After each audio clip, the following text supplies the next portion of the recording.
이 세대를 단절의 시대라 그럽니다. 불통의 시대라 그러고. 우선 언어 소통에 단절이 왔어요. 같은 한국말을 하고 있는데 서로 말이 통하지 않아. 한 집에서 수십 년을 함께 살았는데 아직도 마음이 통하지 않아요. 소리는 요란하고 소리는 나는데 대화가 없어요. 자기 이야기만 하고 있어요. 저마다 자기 소리만 했지 아무도 상대방의 이야기를 듣는 사람이 없어요. 각자 관심이 다르고 세대차가 있고 그리고 목적이 다르기 때문에 전혀 대화가 이루어지지 않는 거예요. 여러분 세대차이라고 하는데 어떤 아버지가 직장 다니다가 모처럼 좀 일찍 와가지고 집에 와서 봤더니 아이들이 TV를 보고 있더래. 그 프로그램을 잘 몰라서 아이한테 물었대. 초등학생인데. 지금 뭐 하는 거냐? 아빠를 알 것 없어요. 말해봐야 못 알아들 거요. 우리는 아이들 요즘 청소년들 은어 쓰는 것 보면 똑같은 한국말인데 못 알아들어. 뭔 말이 뭔 말인지를 몰라요. 그보다 더 심각한 건 도덕적인 단절이에요. 한 사람의 선이 다른 사람에게는 악이 돼. 한 곳에서의 의는 다른 곳에서 불의가 되고 한 사람의 성공이 다른 사람에게는 실패가 되고 그래서 사랑과 증오, 의와 불의가 혼선을 빚어서 무엇이 옳은지 누구 말이 옳은지 이렇게 생각하면 이 사람 말이 옳고 저렇게 말하면 또 저 사람 말이 옳아. 혼란의 시대요. 나름대로 자기는 다 옳다고 하는데 그것이 절대적인 가치를 갖지는 못해. 다른 사람에게는 그게 좋은 일이 아니에요. 때로는 내가 사랑해서 한다고 하는 말인데 저쪽에서는 사랑으로 받아들이지 않아요. 안타깝게도 우리는 이렇게 단절된 시대에 살아요. 나의 뜻과 나의 말, 나의 마음이 그 어딘가에는 통하지 않아. 누구와도 제대로 마음이 통하는 사람 많지 않아요. 부부간에도 마찬가지고 부장간에도 마찬가지고 정치인들도 여당 야당 통하지 않아요. 각자 달라. 사방이 다 막힌 감옥에서 저마다의 마음이 시달리고 있어. 안 듣는 시대, 듣지를 않아요.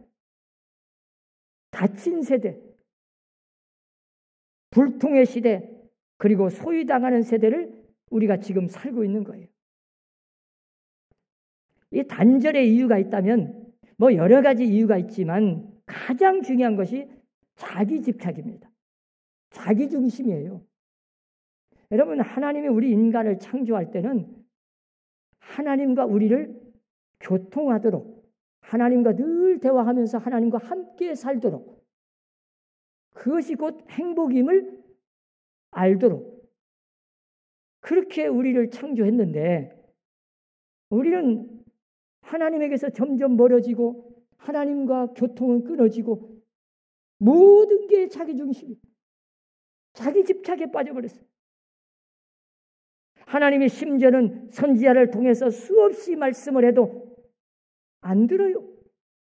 오늘 본문에도 말씀하는 거 보세요. 내 말을 좀 제발 들으라. 이스라엘아, 내 말을 들으라. 그렇게 외쳐대도 들으려고 하는 마음조차 없어요. 마음을 닫아버렸어요. 오늘 본문 12절에 보면 결정적인 말씀이 있어요. 내가 그의 마음을 완악한 대로 버려두어 그의 임의대로 행하게 하였도다. 하나님이 심판적인 말씀을 하셔요. 버려두었다. 자기 하는 대로 내버려 둬버렸다. 무서운 심판입니다.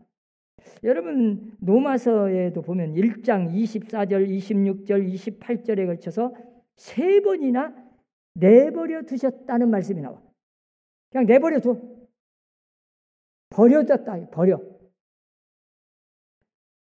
마음이 다쳐서 악한 생각을 하고 마음이 굳어지고 완악한 마음, 다친 마음, 굳어진 마음, 이 돌짝밭처럼 아무리 이야기도 듣질 않으니 그냥 내버려뒀다. 그 말이 무슨 말이겠어요? 무서운 심판 아닙니까? 듣지 않는 마음, 굳어진 마음, 이 강팍한 마음은 그 자체가 하나님의 심판입니다. 이 세상에서 제일 불쌍한 사람 누구겠어요? 마음을 열지 못하고 다친 마음으로 삐뚤어진 마음으로 계속 살아가는 사람. 사람들의 말을 듣지도 않아요. 마음이 닫혀져가지고 열질 않아. 아무리 좋은 말을 해도 곡해나 해. 오해를 해버려. 거꾸로 받아들여. 부정적으로 생각해. 심지어는 하나님의 말씀까지도 듣지도 않아. 오늘 본문 말씀 속에 아주 짧은 말씀이지만 얼마나 귀중한 말씀입니까? 여러분, 어미새가 새끼에게 모이를 먹이는 모습 보셨어요? 어미새가 자기 새끼에게 모이를 물어다가 먹이는 그 모습을 사진 작가가 찍었는데 그게 대상 받았더라고. 이 독수리뿐만 아니라 주위에서 우리가 제비나 비둘기 같은 것을 잘 보세요.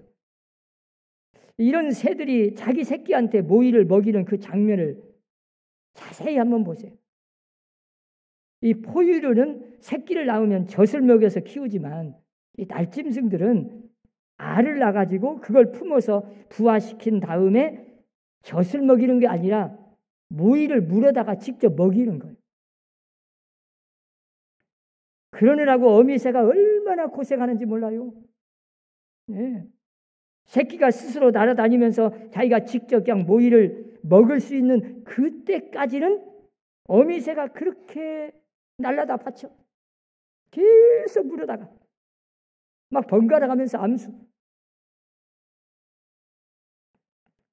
자, 입에 물고 와가지고 먹이기도 하고 어쩌다 모이를 구해오지 못할 때 어미새가 어떻게 먹이는 거 봤어요? 목을 막 비틀면서 자기가 먹은 걸 토해냅니다. 그걸 먹여요. 이 모성애가 이렇게 강한 거예요. 생명력. 자기 새끼 살리겠다고. 새끼들은 어째요? 아직 눈도 뜨지 않았어. 눈도 못 떠요. 그런데도 어미새가 딱 모이를 물고 오잖아요. 벌써 알아. 그 눈도 안 떴는데 얼마나 입을 벌리고 막 쩍쩍쩍. 그때 이 어미새가 물고 온 먹이를 그 입속에다 넣어주는 거예요. 몸뚱이는 조그만하잖아요. 입이 얼마나 큰지 입만 보여. 막. 입을 얼마나 막 크게 벌려. 입을 크게 벌릴수록 간절하다는 뜻이에요. 한 번 먹은 모이를 딱 먹잖아요. 그러면 입을 크게 안 벌린답니다. 벌리기는 벌려 먹었는데 또 그래도 어미는 그걸 구별해. 알고 입을 크게 벌린 새끼부터 먹이를 먹죠. 이게 참 이 새를 연구해서 먹이를 주는 모습을 연구한 박사가 뜬 걸 보면 참 신비롭습니다. 네? 제일 크게 벌린 새끼부터 먹이는 거예요. 어쩌다가 병들었거나 센차는 새끼는 입을 크게 못 벌립니다. 힘이 없어. 못 먹고 죽어요. 새끼가 다 사는 게 아니에요. 한계가 있어요. 입을 크게 벌린 새끼부터 주다 보면 못 먹어. 입을 벌리지 않는 새끼는 결국 죽습니다. 모이를 부르다가 여기까지 오는 것은 어미새가 할 수 있는 일이지만 그 닫힌 입을 열게 할 수는 없어. 입을 여는 건 자기가 열어야 돼. 입을 벌리는 건 자기가 벌려야 어미새가 넣어주는 거예요. 그 모이를 먹어야 살게 돼. 그러니까 한마디로 말하면 새끼는 입을 크게 벌려서 어미가 물어다 준 모이를 먹고 살고 나중에 성장하는 거예요. 입을 열어야만 모이를 주고 모이를 주어야 새끼는 먹고 그래야 살게 되는 거예요. 얼마나 아름답고 신비로운지 몰라. 하나님께서는 분명하게 오늘 또 말씀합니다. 내 입을 크게 열라. 내가 채우리라. 내 입을 넓게 열라. 내가 채우리라. 내 말을 들으라. 제발 입을 열어라. 그러고 하나님은 말씀하는데도 열지 않아요. 걱정하는 것 많고 문제거리도 많지만 다 잊어버리고 입만 크게 열어라. 그러면 내가 채우리라. 이게 하나님의 말씀이요. 우리가 이 코로나 전국 시대에 경제적인 문제, 건강 문제, 가정 문제, 직장 사업 문제, 일거리 문제, 아니 우리 성전 건축 문제 얼마나 기도할 제목이 많습니까? 하나님께서 우리 선함교회 성도들에게도 말씀하는 거요. 내 입을 크게 열라. 내가 채우리라. 크게 연다는 게 뭐예요? 간절하며 간절함. 믿음을 갖고 입을 연다는 게 뭐예요? 믿음을 요구하는 겁니다. 여러분, 어미새가 나한테 먹을 만한 것을 줄 걸 믿어. 소화 잘 될 걸 갖다 주지 소화도 안 되고 먹지도 못할 거 까딱 실수해서 갖다 주면 새끼는 죽습니다. 어미는 그런 실수 안 합니다. 오직 어미새가 나한테 유익한 거, 내 몸에 유익하고 좋은 거, 내가 소화할 만한 거, 먹을 것에 합당한 거, 이걸 줄 걸 믿고 입을 크게 벌리는 거예요. 그걸 땀쓱 받아먹고 내가 건강해지고 사는 거예요.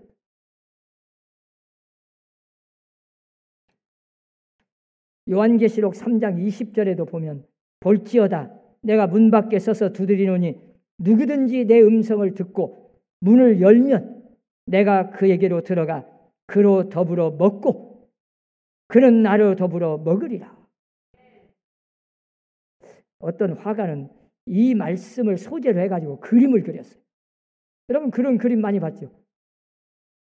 문 밖에서 문을 두드려요. 두드리고 기다리고 계셔. 근데 그 문을 보세요. 자세히. 얼마나 오래되고 폐허가 됐는지 아마 그냥 수십 년 된 문 같아. 이끼가 끼고 막 때가 묻고 너무 오래됐어. 문을 열지 않은 지가. 계속 밖에서 문을 두드려. 근데 자세히 보세요. 그 문은 손잡이가 없어요. 밖에서 활짝 열고 들어가면 좋겠는데 들어갈 수가 없어요. 문을 열기만 하면 들어가는데 열지 않아요. 열으라고 문을 두드려요. 그 소리를 못 들으면 죽는 것이고 들었으면 열어야 되는데 열지를 않아요. 결국 주님이 밖에서 그렇게 우리 마음문을 두드리지만 열어주지 않으니 어떻게 합니까? 오늘 또 그렇게 기다리시는 분이 주님이십니다. 안에서 계속 우리가 열어주기를 기다리고 계세요. 오늘 본문에는 계속 말씀합니다. 들으라. 듣기를 원한다. 어찌하여 듣지 않으려고 하느냐? 제발 좀 내 말을 들으라. 이 열라는 말씀은 명령이기도 하고 권면이기도 하요. 그러나 강제성은 없어요. 하나님은요 언제나 우리에게 복을 주실 때 그냥 일방적으로 딱 주시는 분이 아니에요. 문제를 해결해 줄 때도 하나님을 잘 보세요. 기도하게 만들어서 주십니다. 입을 열으라고 해서 열 때 주세요. 사람을 통해서 하나님이 하게 하셔서 주시는 분이에요. 그래서 오늘 또 말씀하는 거요. 내 입을 크게 열라. 조금 열지 말고 간절하게 다른 때보다 더 열심히 하나님 앞에 부르짖고 기도해라. 그러면 내가 채우리라. 하나님이 말씀하시는데도 안 열으면 어떻게 됩니까?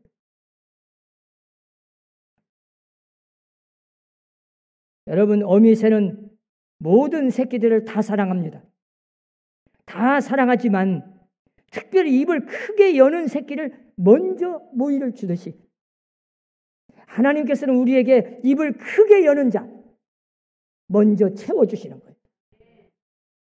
하나님께서는 우리 모두를 사랑하십니다.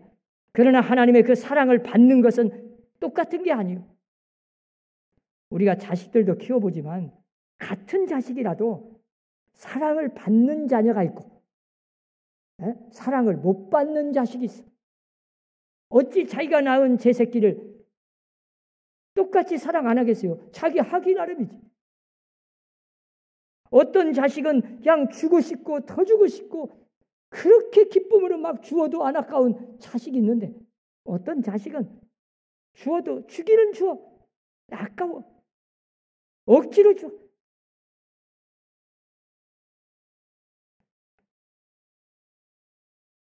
그럼 어떤 자식을 더 사랑하겠어요? 지식 있는 사람, 똑똑한 사람, 잘난 사람? 아닙니다. 여러분이 만나고 싶은 사람이 누굽니까? 수용성에 달려있는 거예요. 수용성. 이 말은 받아들이는 마음. 이 수용성의 크기만큼 사랑을 받는 거예요. 나한테 뭘 갖다 줬다고 반가운 게 아니라 오히려 내가 주는 것을 감사한 마음으로, 기쁨으로, 즐겁게 고마운 마음으로 받아들이는 사람. 그 사람이 사랑을 받는 거예요. 우리가 예수님께서 베다니에 가셨을 때 두 자매가 있었습니다. 마르다와 마리아. 마르다는 예수님이 오셨다고 막 음식 준비하느라고 부엌에서 정신없습니다. 바빠요. 막 부산을 떨어요. 예수님을 대접하겠다고. 나쁜 건 아닙니다. 그러나 마리아는 예수님의 무릎 앞에 딱 앉아서 예수님의 말씀을 뚫어지도록 땀쓱 지금 예수님의 말씀을 받아먹고 있어. 이 마르다 언니가 좀 시샘이 나가지고 예수님한테 항의하는 거잖아요. 예수님, 나는 이렇게 예수님을 대접하기 위해서 이렇게 정신없이 지금 바쁘게 음식 준비하고 있는데 내 동생 마리아는 가만히 앉아서 뭔 말씀이나 듣고 있으니 좀 명령을 해가지고 나를 좀 도와주라고 하십시오. 여러분, 그때 예수님이 뭐라고 말씀합니까? 마르다야, 너무 많은 것을 준비할 것 없다. 한 가지라도 족하다. 그러나 네 동생 마리아는 좋은 편을 택했으니 빼앗기지 아니하리라. 여러분, 이 말이 무슨 말인지 알아요? 예수님이 원하는 건 지금 음식 준비해서 뭐 거창하게 막 시간 뺏기고 준비하는 게 아니에요. 예수님이 기뻐하고 원하는 건 예수님의 말씀을 잘 듣는 거예요. 그 사람이 복 받는 거예요. 이 영적인 엄청난 축복을 이 마리아는 잘 선택해서 빼앗기지 아니하리라. 예수님께서는 분명히 말씀을 귀담아 듣고 마음문을 열고 땀쓱 받아 먹는 그 마리아를 사랑하셨어요. 하나님의 말씀을 잘 듣는 자를 하나님은 사랑하십니다. 하나님은 열심히 잘 듣는 마음을 가진 자를 사랑하셔요. 여러분, 어떤 사람이 영적으로 건강합니까? 어떤 사람이 신앙생활 행복하게 하고 신앙생활에서 성공합니까? 어떤 사람이 복을 받는 자입니까? 간단합니다. 하나님의 말씀을 잘 듣고 순종하고 받아들이는 수용성이 있는 사람. 이 사람을 하나님은 그렇게 고맙게 여기요. 감사하게 여기요. 그리고 사랑하시고 그리고 채워주시고. 노버트 슐러가 기도의 4단계를 말했는데 먼저 첫 번째는 간구하는 기도가 있어요. 두 번째는 중복 기도가 있고 셋째는 감사 기도가 있어요. 네 번째는 상담의 기도가 있다고 해요. 자, 내가 가진 욕심이나 제목을 딱 놓고 그냥 그대로 관철시키겠다고 이걸 주실 줄 믿습니다. 안 주시면 나 안 믿겠습니다. 그런 식으로 하나님을 공갈 협박하지 마시고 주님의 뜻대로 하옵소서. 말씀만 하옵소서. 나는 주의 뜻에 순종하겠습니다. 주님께 상담을 해요. 상담. 하나님, 내 뜻은 이런데 하나님의 뜻은 무엇입니까? 하나님이 말씀해 주십시오. 내 뜻보다는 나는 하나님의 뜻에 순종하겠습니다. 이 자세가 상담의 기도예요.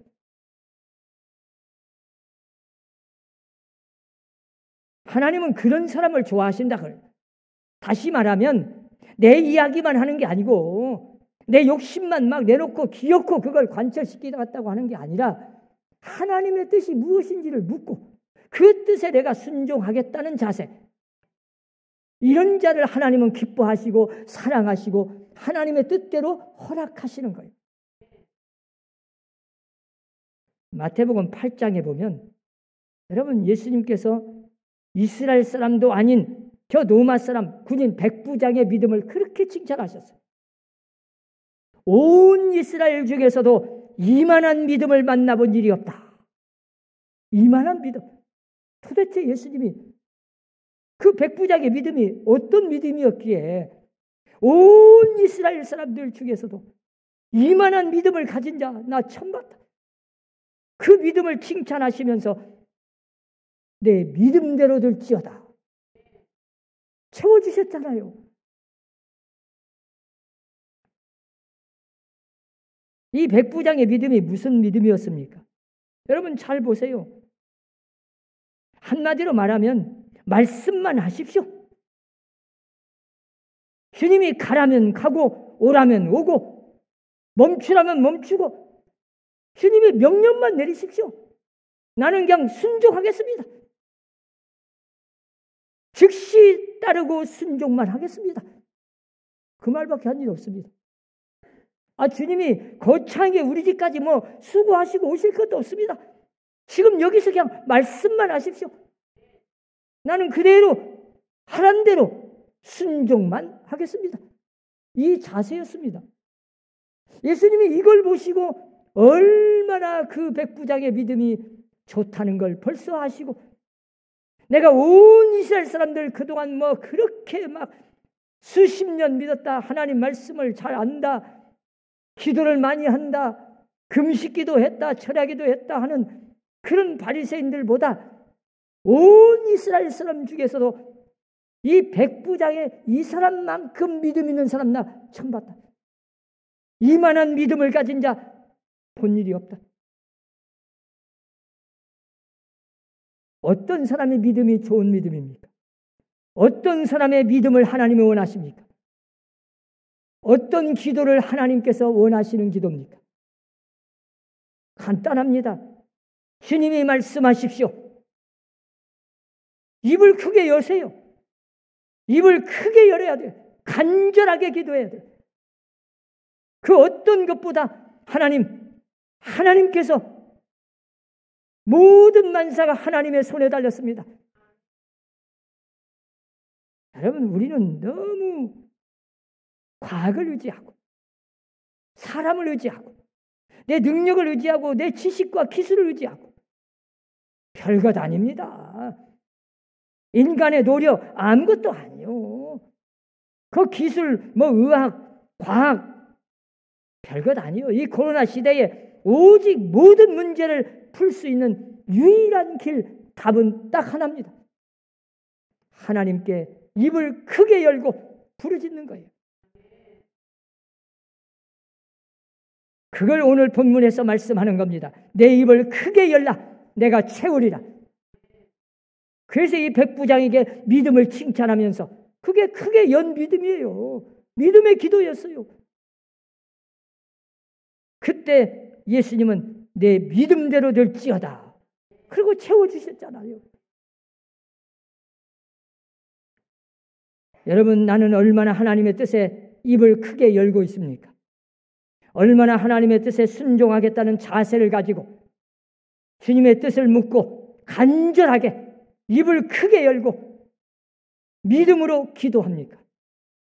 그때 하나님은 우리의 입에다 우리의 기도의 제목을 반드시 이루어 주시는, 채워 주시는 분이 하나님이십니다. 우리 사람교회 성도들, 지금도 하나님은 말씀합니다. 내 입을 크게 열라, 내가 채우리라. 이 말씀을 믿고 믿음으로 열심히 기도해서, 간절하게 기도해서 응답받고 모든 문제를 해결받는 성도들이 되시기를 주의 이름으로 축원합니다. 기도합시다.